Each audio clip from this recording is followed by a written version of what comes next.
સત્યની સાથે જનતાનો અવાજ। નમસ્કાર અને 24 ન્યૂઝ નેટવર્કમાં આપનું સ્વાગત છે। ગુજરાતના સૌથી મોટા સમાચાર આજની બ્રેકિંગ ન્યૂઝ છે।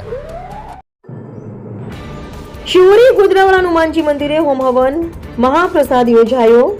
કાંકરેજ તાલુકાના મુખ્ય મથક શિવરી ખાતે આવેલા શ્રી ગોધરાવાળા હનુમાનજી મહારાજના મંદિરે શુક્રવારે અષાઢ સુદ દશમ નિમિત્તે માવણી પાટી ડાબી દરબારના આયોજન હેઠળ ધાર્મિક કાર્યક્રમ ભક્તિભાવપૂર્વક યોજાયો હતો।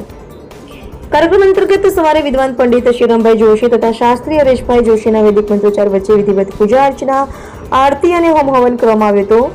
યજમાનોએ ઘી જવ અને તલની આહુતિ અર્પણ કરી સૌના સુખ સમૃદ્ધિ અને વિશ્વ કલ્યાણ માટે પ્રાર્થના કરી હતી।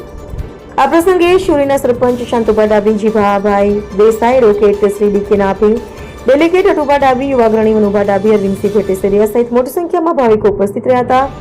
દર્શન બાદ ભક્તોએ મહાપ્રસાદનો લાભ લઈ ધન્યતા અનુભવી હતી। માવણી પાટી ડાબી દરબારો દ્વારા દર વર્ષે શ્રી ગોધરાવાળા હનુમાનજી મહારાજના મંદિરે હોમ હવન અને મહાપ્રસાદનું આયોજન કરવામાં આવ્યું છે, જેમાં મોટી સંખ્યામાં શ્રદ્ધાળુઓ ઉમટી પડે છે।